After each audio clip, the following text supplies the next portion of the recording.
S, ಘಟನೆ ನಡೆದಿರ್ತಕ್ಕಂಥದ್ದು ಇದು ನಡೀಬಾರ್ದಾಗಿತ್ತು, ಇದೊಂದು ದುರ್ಘಟನೆ ಅಂತಕ್ಕಂಥದ್ದು ಒಂದು ಕಡೆ. ಆದರೆ ಮತ್ತೊಂದು ಕಡೆ ಸೂಕ್ತ ರಕ್ಷಣಾ ಪರಿಕರಗಳನ್ನು ಇಟ್ಕೊಳ್ಳದೆ ಈ ರೀತಿ ಸಾಹಸ ನಿರ್ದೇಶನ ಮಾಡೋಕ್ಕೆ ಹೋಗಿದ್ದು ತಪ್ಪು ಅಂತ ಇದರ ಬಗ್ಗೆ ಎಲ್ಲ ಸಾಕಷ್ಟು ಅಂದರೆ ಈ ಚಿತ್ರೋದ್ಯಮದಲ್ಲಿ ತೊಡಗಿಸಿಕೊಂಡಿರ್ತಕ್ಕಂಥವ್ರು ಸಾಕಷ್ಟು ತಮ್ಮ ಅನುಭವಗಳನ್ನ ಹಂಚ್ಕೊಳ್ತಾ ಇದ್ರು. ನಮ್ಮ ಜೊತೆ ಇಬ್ಬರು ಚಿತ್ರನಟರು, ಖ್ಯಾತ ಚಿತ್ರನಟರು ಇವಾಗಿದ್ದಾರೆ. JK ಅವರು ನಮ್ಮ ಜೊತೆ ಜಾಯ್ನ್ ಆಗಿದ್ದಾರೆ. ಸರ್, ಕಾರ್ಯಕ್ರಮಕ್ಕೆ ತಮಗೆ ಸ್ವಾಗತ. ಹಾಗೆಯೇ ಧರ್ಮಕೀರ್ತಿ ಅವರು ಕೂಡ ನಮ್ಮ ಜೊತೆ ಇದ್ದಾರೆ. ಸರ್, ತಮಗೂ ಕೂಡ ಕಾರ್ಯಕ್ರಮಕ್ಕೆ ಸ್ವಾಗತ. ಇವರು ಕೂಡ ಇಂತಹ ಸಾಹಸ ಸನ್ನಿವೇಶಗಳಲ್ಲಿ ಪಾಲ್ಗೊಂಡಿರ್ತಕ್ಕಂಥವ್ರು, ಸಾಕಷ್ಟು ಪೆಟ್ಟು ನೋವುಗಳನ್ನು ತಿಂದಂಥವ್ರು. ಏನಾಗಬೇಕಾಗಿತ್ತು, ಯಾಕೆ ಹೀಗಾಯಿತು, ಮುಂದೇನು, ಇದೆಲ್ಲದರ ಬಗ್ಗೆ ಇವ್ರ ಜೊತೆ ಚರ್ಚೆಯನ್ನು ಮಾಡ್ತೀನಿ. ಆದರೆ ಯಾಕೆ ಈ ರೀತಿ ಆಗ್ತಾ ಇದೆ, ಪದೇ ಪದೇ ಯಾಕೆ ಇಂಥ ಒಂದು ಸನ್ನಿವೇಶಗಳು ಮರುಕಳಿಸ್ತಾ ಇವೆ, ಇದ್ರ ಬಗ್ಗೆ ಚರ್ಚೆ ಮಾಡ್ತೀನಿ.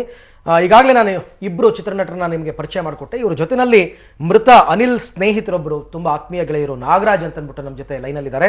ಅವ್ರನ್ನೂ ಕೂಡ ನಾನು ಕಾರ್ಯಕ್ರಮಕ್ಕೆ ಸ್ವಾಗತ ಮಾಡ್ತೀನಿ. ನಾಗರಾಜ್, ಐ ಆಮ್ ಸಾರಿ, ಪದೇ ಪದೇ ನಿಮಗೆ, ನಿಮ್ಮ ಸ್ನೇಹಿತರಿಗೆಲ್ಲ ತೊಂದರೆ ಕೊಡ್ತಾ ಇದ್ದೀವಿ. ಈ ದುಃಖದಲ್ಲೂ ಕೂಡ ನಾವು ಕೆಲವೊಂದು ವಿಚಾರಗಳು ನಿಮ್ಮನ್ನ ಕೇಳಲೇಬೇಕಾಗಿದೆ, ಅದಕ್ಕೋಸ್ಕರ ನಿಮ್ಮನ್ನ ಸಂಪರ್ಕಕ್ಕೆ ತಗೊಂಡಿದ್ದೀವಿ. ನಾಗರಾಜ್, ಸೊ ಅನಿಲ್ ಅಂದ ತಕ್ಷಣ ಏನು ಜ್ಞಾಪಿಸ್ಕೋತೀರಾ ನಾಗರಾಜ್ ನೀವು?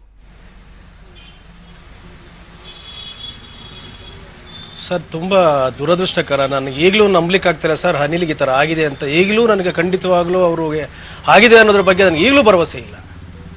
ಕಾರಣ ಅವನು ನಿನ್ನೆ ಬೆಳಗ್ಗೆ ಹೋಗುವಾಗ ನಮ್ಮ ಅಂಗಡಿ ಮುಂದೆ ಪಾಪ ಪುಣ್ಯಾತ್ಮ ಹೋದ, ಆ್ಯಕ್ಚುಲಾಗಿ ಪುಣ್ಯಾತ್ಮ ಹೋದ. ಆದರೆ ಈಗ ದುರದೃಷ್ಟವಶಾತ್ ಇವತ್ತು ಇಲ್ಲ ಅಂತ ಹೇಳಿದ್ರೆ ನಮಗೇನೋ ಒಂದು ಕಳ್ಕೊಂಡಾಗಿದೆ ಸರ್. ಬಹಳ ನೋವಾಗ್ತಾ ಇದೆ. ಎಷ್ಟು ವರ್ಷದ ಗೆಳೆತನ ನಿಮ್ಮಿಬ್ಬರದು ನಾಗರಾಜ್? ಸುಮ್ಮನಾರ್ದನಷ್ಟೇ ಸರ್. ಈ ಚಿತ್ರೋದ್ಯಮ ಇದಕ್ಕೆಲ್ಲ ಸರ್ ಸಾಕಷ್ಟು ಒಂದು 20 ವರ್ಷ ನಮ್ಮ ಹಾಡಿ ಮಾಡಿದಂಥ ಹುಡುಗ ಸರ್, ನಮ್ಮ ಕಣ್ಮುಂದೆ ಬೆಳೆದಂಥ ಹುಡುಗ. ಆ್ಯಕ್ಚುಲಾಗಿ 15-20 ವರ್ಷ ನಾವು ಆ್ಯಕ್ಚುಲಾಗಿ ನೋಡ್ತಾ ಇದ್ದೆ. ಆ್ಯಕ್ಚುಲಾಗಿ ನಮಗೆ ತುಂಬ ನೋವಾಗ್ತಾಯಿದೆ ಸರ್. ಈ ನೋವನ್ನ ಹೇಗೆ ನಾನು ನಮ್ಮ ಕೈಲಿ ತಡ್ಕೊಳಕ್ಕಾಗ್ತಾರೆ, ನಮ್ಮ ಮನೆಯವರು ಯಾಕೆ ತಡ್ಕೊಳ್ತಾರೆ ಅನ್ನೋದೇ ನಮಗೆ ಗೊತ್ತಾಗ್ತಾ ಇಲ್ಲ. ಬಟ್ ದೇವರು ಅವರಿಗೆ ಆ ಶಕ್ತಿ ಕೊಡಬೇಕು ಅನ್ನೋದು ನನ್ನ ಒಂದು ಕಳಕಳಿ ಮನವಿ. ನನಗೆ ಶೇರ್ ಮಾಡ್ಕೊತಾ ಇದ್ರಾ ಅವರ ಫ್ಯೂಚರ್ ಪ್ಲಾನ್ಸ್? ನೋಡಿ, ಸಣ್ಣ ಒಂದು ಕಾಮನ್ಸ್ ಸರ್, ಖಂಡಿತ ಅವರು ಸಾಕಷ್ಟು ನಮಗೆ ಪರಿಚಯ ಇದ್ದು, ಫಸ್ಟ್ ಸಾಕಷ್ಟು ಬೆಳೆದಂಥ ಹುಡುಗ, ಸಾಕಷ್ಟು ಬಡತನದಿಂದ ಬಂದಂಥ ಹುಡುಗ ಸರ್. ತುಂಬ ಬಡತನ ಅಂತ ಹೇಳಿದ್ರೆ ಭಾಳ ಬಡತನದಿಂದ ಬಂದಂಥವ್ರು ಅವರು. ಇವ್ರು ಈ ಮಟ್ಟಿಗೆ ಬೆಳೀತಾರೆ, ಒಂದು ಮಟ್ಟಿಗೆ ಬೆಳೆದ ಮೇಲೆ ಈ ರೀತಿ ಆಯ್ತಂತಲ್ಲ ಅಂತ ತುಂಬ ನೋವು ಸರ್. ನಮಗೆ ನಿನ್ನೆ ಬೆಳಿಗ್ಗೆ ನನ್ನ ಎದುರುಗಡೆ ಹೋದಾಗ ನೋಡ್ಕೊಂಡು ಹೋದ್ರು, ಆ್ಯಕ್ಚುಲಾಗಿ ಅವರು ಹಾಯ್ ಮಾಡ್ಕೊಂಡು ಹೋದ್ರು. ಇವತ್ತು ಇಲ್ಲ ಅಂತ ಹೇಳಿದ್ರೆ ನಮಗೆ ಒಂಥರ ಏನು, ನನಗೆ ಒಂಥರ ಶಾಕ್ ಆದಂಗೆ ಆಗ್ತಾಯಿದೆ ಸರ್. ಇದಕ್ಕೆ ನನ್ನ ಪ್ರಕಾರ ಯಾರನ್ನು ದೂಷಣೆ ಮಾಡ್ಬೇಕಂದ್ರೆ, ಈ ಚಿತ್ರತಂಡದ ಯಾರಿದ್ದಾರೆ, ಯಾರು ನಿರ್ಮಾಪಕರಿದ್ದಾರೆ ಅಥವಾ ಸ್ಟೆಂಟ್ ಮಾಸ್ಟರ್ ಯಾರಿದ್ದಾರೆ, ಈಗೇನು ನಂಬರ್ 1 ನಾವು ಇಡೀ ದೇಶದಲ್ಲಿ ನಾನೇ ಎದ್ದು ಕೊಡಿಸ್ತೀನಿ ಅಂತ ಹೇಳ್ತಾರೆ ಅಂತ ಯಾರು ಸ್ಟೆಂಟ್ ಮಾಸ್ಟರ್, ಮೊದಲು ಅವ್ರು ಜೈಲಿಗೆ ಹಾಕ್ಬೇಕು ಸರ್. ನನ್ನ ಪ್ರಕಾರ ಒಂದು ಕಾಮನ್ ಸೆನ್ಸ್ ಬಿಡೋ ಸರ್. ಒಂದು ಬೋಟಿಗೆ ಡೀಸೆಲ್ ಇಲ್ಲ ಅಂತ ಹೇಳ್ತಾರೆ, ನಾಚಿಕೆ ಆಗಲ್ವಾ ಸರ್ ಇವರಿಗೆ? ಇವತ್ತು ಒಂದು ಜೀವ ಹೋಯ್ತು, ಅವರೊಂದು ಕುಟುಂಬ ಬೀದಿಗೆ ಬಂದಿದೆ, ಇವತ್ತು ಯಾರು ಸರ್ ರಕ್ಷಣೆ ಕೊಡ್ತಾರೆ ಅವ್ರಿಗೆ? ಎಷ್ಟು ಕೋಟಿ ಕೊಟ್ಟರೆ ಅವ್ರ ಜೀವಕ್ಕೆ ಬೆಲೆ ಕಟ್ಟಕ್ಕಾಗುತ್ತೆ ಸರ್ ಇವರು? ಇಡೀ ಜೀವನ ಹೋಯ್ತಲ್ಲ ಸರ್. ಆ ಹೆಣ್ಣು ಮಗು ಈಗ ಒಂದು 10 ವರ್ಷನೂ ಮದುವೆ ಆಗಿಲ್ಲ, ಸಣ್ಣ ಪುಟ್ಟ ಮಕ್ಕಳು, 3 ವರ್ಷ 6 ವರ್ಷ ಮಕ್ಕಳು. ಆ ಮಕ್ಕಳ ಗತಿ ಏನು ಸರ್? ಮತ್ತೆ ತಂದೆ ಇಲ್ಲ ಅಂತ ಕೇಳಿದ್ರೆ ಏನು ಸರ್ ಹೇಳ್ತಾರೆ ಅಮ್ಮ? ನೋವಾಗಲ್ವಾ ಸರ್ ನಮಗೆ ಇದೆಲ್ಲ? ಒಂದು ಕಾಮನ್ ಸೆನ್ಸ್. ಆ ಬೋಟಿಂದ ಆಯ್ತು, ಬೋಟಿಗೆ ಅವ್ರು ಡೀಸೆಲ್ ಇಲ್ಲ ಅಂತಾರೆ, ಅಟ್ಲೀಸ್ಟ್ ಒಂದು ಸಣ್ಣ ಹಗ್ಗ ಹಾಕಿ ಒಂದು ಲಿಸ್ಟ್ ಟ್ಯೂಬ್ ತಗೊಂಡು ಅಲ್ಲಿ ಬಿಸಾಕಿದ್ರೆ ಅವ್ರು ಬದುಕಬಹುದಾಗಿತ್ತಲ್ಲ ಸರ್. ದುನಿಯಾ ವಿಜಯ್ ಅವರಿಗೆ ಲೈಫ್ ಜಾಕೆಟ್ ಕೊಟ್ಟಿದ್ದಾರೆ. ಒಬ್ಬ ನಾಯಕ ನಟನಿಗೆ ಇಡೀ ದೇಶದಲ್ಲಿ ಅವರಿಗೆ ರಕ್ಷಣೆ ಕೊಡೋಕೆ ಕುಂತ್ಕೊಂಡಿದ್ದಾರೆ. ಒಬ್ಬ ಕಳ್ಳನಟರಿಗೆ ರಕ್ಷಣೆ ಇಲ್ಲ ಅಂತ ಹೇಳಿದ್ರೆ ಅವ್ರ ಜೀವಕ್ಕೆ ಬೆಲೆ ಇಲ್ವಾ ಸರ್? ಎಷ್ಟು ನೋವಾಗುತ್ತೆ ಸರ್ ಇದು. Yes, green jacket JK, sudden ನಿಮ್ಗೆ ವಿಚಾರ ಗೊತ್ತಾದಾಗ ಏನ್ ಅನಿಸ್ತು? ಯಾಕೆಂದ್ರೆ ನಿಮ್ಗೆ ಎಲ್ರಿಗೂ ಕೂಡ ಪರಿಚಯಿಸ್ತಾರೆ, ಅನಿಲ್, ಉದಯ್ ಎಲ್ಲರೂ ಕೂಡ. ಹೌದು ಸರ್, ಉದಯ್ ಜೊತೆ ವರ್ಕ್ ಆಲ್ಮೋಸ್ಟ್ 2 ಫಿಲಮ್ ಮಾಡಿದ್ದೀನಿ. ಒಂದು ಜರಾಸಂದ್ರದಲ್ಲಿ ಮಾಡಿದ್ದೆ ಆ್ಯಂಡ್ ಇದರಲ್ಲಿ ಚಂದ್ರಿಕಾ ಫಿಲಮ್ನಲ್ಲಿ ಮಾಡಿದ್ದೆ. I mean very hard working guy. ಯಾವತ್ತೂ ಅಷ್ಟೇ, ಒಂದು ನಮ್ಮ ಫೈಟ್ ಇದ್ದಾಗ್ಲೂ ಅಷ್ಟೇ ಮಾಸ್ಟ್ರಿಗೆ ಹೇಳೋರು, ಸರ್ ಹೆಂಗಾರು ಇರಲಿ ಸರ್, ವಿಲ್ ಡೂ ಇಟ್ ಅಂತ ಅಂದ್ಬಿಟ್ಟು. ಅದು ಟಫ್ ಇದ್ರೂ ವಿಲ್ ಡೂ ಇಟ್ ಸರ್ ಅಂತ ಹೇಳೋನು. So use to do like that. But ಇದೊಂದು ನೋವುಟ್ಟು ಇಟ್ ಇಸ್ ರಿಯಲಿ ನನಗೆ ಈ ಬಂಡ ಧೈರ್ಯ ಹೆಂಗೆ ಬಂದ್ಬಿಡುತ್ತೆ JK? ಒಂದೊಂದ್ಸತಿ ಏನಾಗುತ್ತೆ ಗೊತ್ತಾ ಸರ್, ಈ ಅವಕಾಶ ಇದು ಮಾಡಲಿಲ್ಲ ಅಂದರೆ ನೆಕ್ಸ್ಟ್ ಸಿಗುತ್ತೋ ಇಲ್ವೋ ಅವಕಾಶ, ಫೋರ್ಸ್ ಮಾಡ್ತಾರೆ. ಟೆಲ್ ಯು ಡೂ ಇಟ್ ಅಂತ. ಅವಾಗ ಇಲ್ಲ ಅಂದ್ಬಿಟ್ರೆ ನೆಕ್ಸ್ಟ್ ನನಗೆ ಅವಕಾಶ ಸಿಗುತ್ತೋ ಇಲ್ವೋ ಅದೊಂದು ಭಯ ಇರುತ್ತೆ ಮನಸ್ಸಿನಲ್ಲಿ. ಫೋರ್ಸ್ ಮಾಡಿರ್ತಾರೆ, ಮಾಡ ಏನಾಗಲ್ಲ ಅಂತ ಅಂದ್ಬಿಟ್ಟು they would have forced. So ಒಂದೊಂದ್ಸತಿ mind doesn't work. Safety measures unless and until you know ನಿಮಗೆ ಗೊತ್ತೋದ್ರ ಬಗ್ಗೆ. ಇವಾಗ ಅಕಸ್ಮಾತ್ ನನ್ಗೆ ಹೇಳಿದ್ರೆ 100% ಐ ವುಡ್ ಹವ್ ಟೋಲ್ಡ್ ಇಲ್ಲಪ್ಪ ಆಗಲ್ಲ ಅಂತ ಇವಾಗಿನ situation. But if I recollect ನಂದು ಪ್ರೀವಿಯಸ್ ಇದಕ್ಕೆ ಅನಲೈಸ್ ಮಾಡಿದ್ರೆ ನನ್ನ ಪ್ರೀವಿಯಸ್ ಬೇರೆ ನಾನು ನೆಗೆಟಿವ್ ರೋಲ್ ಮಾಡಬೇಕಾದ್ರೆ ಇವಾಗ ಭಯ ಆಗುತ್ತೆ ನನಗೆ, ಯಾಕೆ ಆ ಥರ ಮಾಡಿದ್ನು ಅಂತ. ಒಂದು ಫಿಲಮ್ನಲ್ಲಿ ನನಗೆ ಉಲ್ಟಾ 20 ಅಡಿ ಮೇಲ್ಗಡೆ ಹಗ್ಗ ಕಟ್ ನಿಲ್ಸ್ಬಿಟ್ಟಿದ್ರು ಉಲ್ಟಾ, ಅಲ್ಲಿಂದ ಬಿಡೋದಂತೆ ರೋಪು, ಕೆಳಗಡೆ ಬಂದು ಸ್ಟಾಪ್ ಆಗೋದಂತೆ. ಒಂದು mistake if it doesn't hold it, my head is gone. ಅವಾಗ ಗೊತ್ತಾಗಿಲ್ಲ, ಮಾಡಿ ಏನಾಗಲ್ಲ ಮಾಡಿ ಅಂತ ಅಂದ್ರು. I did it. Head is gone ಅಲ್ಲ, ನೀವೇ 100%. ಇವಾಗ ಅದ್ರ ಯೋಚನೆ ಮಾಡಿದ್ರೆ ಜುಮ್ ಅನ್ನತ್ತೆ ನನಗೆ. ಅವಾಗ ಅವಕಾಶ ಸಿಗುತ್ತಲ್ಲ, ನೆಕ್ಸ್ಟ್ ಫಿಲಮ್ ಏನಾದ್ರು ಸಿಗ್ಬೋದೇನೋ, ಅನ್ಬೋಣ ಅಂತ we use to do that. ಅನಿವಾರ್ಯತೆ ಅನ್ನೋದು ಇದಕ್ಕೆಲ್ಲ ವೆರಿ ಬ್ಯಾಡ್ ಸರ್, ಸೀರಿಯಸ್ಲಿ.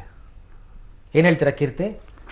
ಅದೇ ಸರ್, ಭಾಳ ಬೇಜಾರಾಗ್ತದೆ. ಯಾಕಂದರೆ ಫಸ್ಟು ಖಳನಾಯಕನಾಗಿನೂ ಪರಿಚಯ ಆಗಿಲ್ಲ ಫಸ್ಟು ನನಗೆ ಉದಯ್ ಮತ್ತು ಅನಿಲ್. ಸೊ ಇದು ಮುಂಚೆ ನಾವು ಇದರಲ್ಲಿ ಪ್ರಾಕ್ಟೀಸ್ ಮಾಡ್ತಾಯಿದ್ವಿ, ಅದು ನಮ್ಮ ಸೂರ್ಯಪ್ರಕಾಶ್ ಮಾಸ್ಟರಲ್ಲಿ ಬಸವನಗುಡಿಯಲ್ಲಿ ಗ್ರೌಂಡ್ಸಲ್ಲಿ ಪ್ರಾಕ್ಟೀಸ್ ಮಾಡ್ತಾಯಿದ್ವಿ. ಸೊ ಅವಾಗಿಂದ ನೋಡ್ತಾರೆ ಉದಯನ, ಒಂದು ಒಳ್ಳೆ ಡೆಡಿಕೇಶನ್. ಆಮೇಲೆ ಬಂದು ನೀನು ಹಿಂಗೆ ಮಾಡು ಹಂಗೆ ಮಾಡು, ಚೆನ್ನಾಗಿರುತ್ತೆ ಹಿಂಗೆ ಮಾಡು ಹಂಗೆ ಮಾಡು ಅಂತ. ಆಮೇಲೆ ಅವಾಗಿಂದನೇ ಶೇರ್ ಮಾಡ್ಕೊತಾ ಇದ್ದು, ನಾನು ಇಂಡಸ್ಟ್ರಿ ಒಂದು ಒಳ್ಳೆ ವಿಲನ್ ಆಗಬೇಕು, ನಾನು ಮಾಡಬೇಕು, ಏನಾದರೂ ಒಂದು ಸಾಧಿಸಬೇಕು ಅಂತ. ಸೊ ಅಷ್ಟೆಲ್ಲ ಮಾಡಿ ದಾರಿನಲ್ಲಿದ್ದರು. ಆಮೇಲೆ ಒಳ್ಳೊಳ್ಳೆ ಸಿನಿಮಾಗಳು ಮಾಡಿದರು. ಆ್ಯಕ್ಚುಲಿ ನನ್ನ ಸಿನಿಮಾ ಚಾಣಾಕ್ಷಾಗೆ ಒಂದು ವಿಲನ್ ಇದಕ್ಕೆ ಅಪ್ರೋಚ್ ಮಾಡಿದ್ವಿ, ಬಟ್ ಸ್ವಲ್ಪ ಡೇಟ್ ಏನೋ ಕ್ಲಾಶ್ ಆಯಿತು ಅಂತ ಸ್ವಲ್ಪ ಇದಾಯಿತು. ಇಲ್ಲಾಂದರೆ ಆ ಬಾಡಿ ಇವತ್ತು ಎಷ್ಟೊಂದು ಜನ ಲೈಕ್ ನಾವು ಹೀರೋಸ್ ಆಗಿ ನಾವು ಎಷ್ಟೊಂದು ಜನ ಹೀರೋಸು ಇಷ್ಟೊಂದು ಆ ಥರ ಬಾಡಿ ಮೇಂಟೈನ್ ಮಾಡೋಕ್ಕಾಗ್ತಿಲ್ಲ.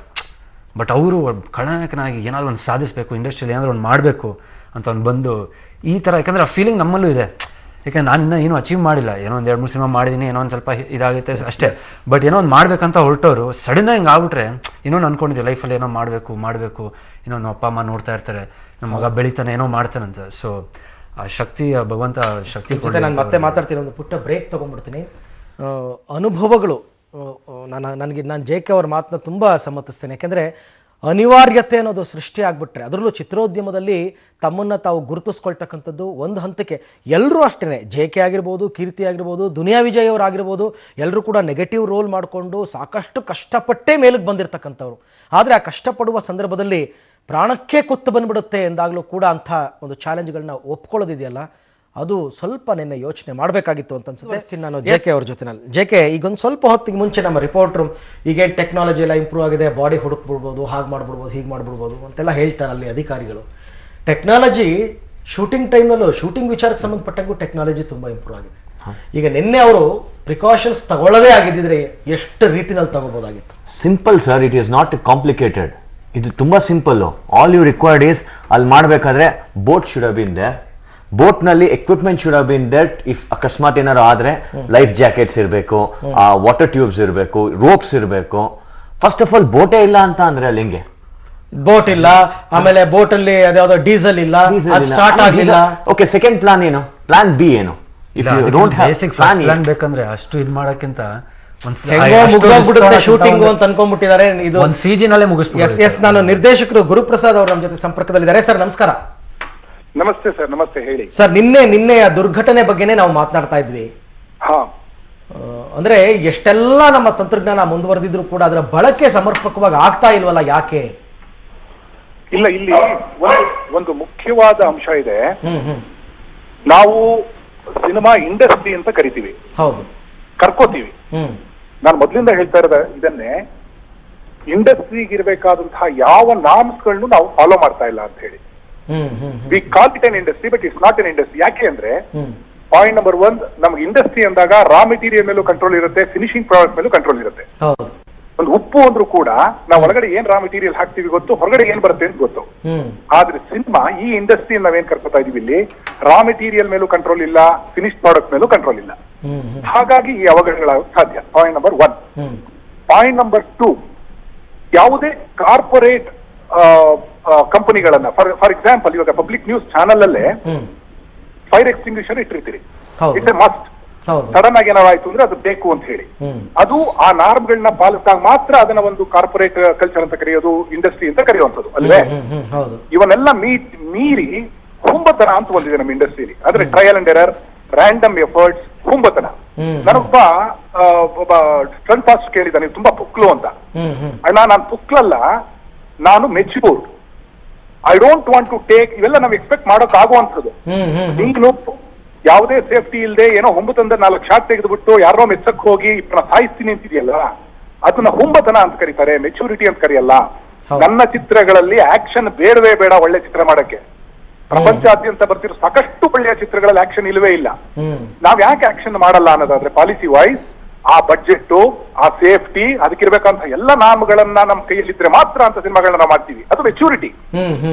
ಸೊ ಇಲ್ಲಿ ಹುಂಬತನಕ್ಕೆ ನಾವು ಆಸ್ಪದ ಕೊಡಲ್ಲ. ನಿರ್ದೇಶಕನ ಕಂಟ್ರೋಲ್ ಅಷ್ಟಿರುತ್ತೆ. ಹೇಳ್ತಾರೆ ಆಕ್ಷನ್ ನಾವು ಹಾಗೆ ಮಾಡುದು, ಅಷ್ಟು ಬಾಂಬ್ ಸಿಡಿಸುದು ಅಂತ. ನನಗೆ ಜ್ಞಾಪಕ ಇದೆ, ಅಬ್ಬಯ್ಯನಾಯ್ಡು ಸ್ಟುಡಿಯೋದಲ್ಲಿ ಪೆಟ್ರೋಲ್ ಬಾಂಬ್ ಬ್ಲಾಸ್ಟ್ ಮಾಡಿದಾಗ ಒಬ್ಬ ಪೀಸ್ ಆಗೋದ, ಅವನ ಬಾಡಿಯ ಒಂದು ತೂಕು ಕೂಡ ಸಿಗ್ಲಿಲ್ಲ. ಆ 1-2 ದಿನ ಕುಣಿದಾಡಿದ್ದಾಯ್ತು. ಇದು ಒಂದು ಹಂತ. ಆದ್ರೆ ಕೇಳಿಸ್ಕೊತಿದ್ದೀರಾ? ಹೇಳಿ ಸರ್. ವಿಚಾರ ಇದೆ ಅನ್ನೋದ್ರೆ ಇನ್ನೊಂದು ಪಾಯಿಂಟ್ ಹೇಳಕ್ ಇಷ್ಟಪಡ್ತೀನಿ. ಹೇಳಿ ಸರ್, ಹೇಳಿ.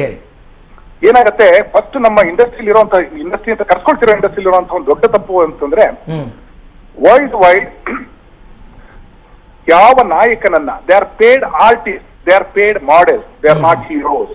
ಹೀರೋ ಅನ್ನೋ ಪದ ಬಳಕೆನೇ ತಪ್ಪು. ಯಾಕೆ ಅಂದ್ರೆ ಅವರು highest paid overrated models.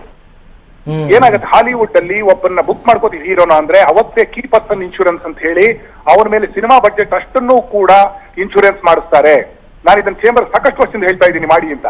ಇಲ್ಲಿ ನಮ್ಮ ಹತ್ರ ಇಲ್ಲಿರುವಂತಹ paid artist, I don't call them heroes, ಅವ್ರ ಹತ್ರ ಹೋಗಿ ನಾನು ನಿಮ್ಗೆ ಅಡ್ವಾನ್ಸ್ ಕೊಡ್ತಾ ಇದ್ದೀನಿ, ನಾನೊಂದು ಇನ್ಶೂರೆನ್ಸ್ ಮಾಡಿ ನಿಮ್ಮ ಹೆಸರಿಗೆ ಅಂದ್ರೆ ವ್ಯವಹಾರ ಮಾಡಕ್ಕೊಂದು ಮೊದಲನೇ ದಿನ 1000 ಮಾತಾಡ್ತಿ ಎದ್ದೋಗಯ್ಯ ಅಂತಾರೆ, ಕಾಲ್ ಶೀಟ್ ಕೊಡಲ್ಲ. ಆ ಮೆಚ್ಯೂರಿಟಿಲಿ ನಾವು ಆಪರೇಟ್ ಮಾಡ್ತಾ ಇದ್ದೀವಿ ಇಂಡಸ್ಟ್ರಿನ. So insurance is for all artist. ಅವ್ನು ಹೀರೋ ಇರಬಹುದು, ಸಹ ಕಲಾವಿದ ಇರಬಹುದು, ಎನಿಬಡಿ ಫಾರ್ ದಟ್ ಮ್ಯಾಟರ್. ಖಂಡಿತ ಇನ್ಶೂರೆನ್ಸ್ ಮಾಡಿಸ್ಬೇಕು. S Guruprasad sir, thank you. Public TV ಜೊತೆನಲ್ಲಿ ಮಾತಾಡೋದಕ್ಕೆ ಧನ್ಯವಾದ ತಮಗೆ. ಟಿಪ್ಪು ಜಯಂತಿಗೆ ಇನ್ನು 2 ದಿನ ಬಾಕಿ. ದಿನೇ ದಿನೇ ಜಯಂತಿ ವಿಚಾರ ಕಾಂಗ್ರೆಸ್ಗೆ ಪ್ರತಿಷ್ಠೆಯ ಪ್ರಶ್ನೆ, ಬಿಜೆಪಿಗೆ ಹೋರಾಟದ ಪ್ರಶ್ನೆ. ಚಂದನ್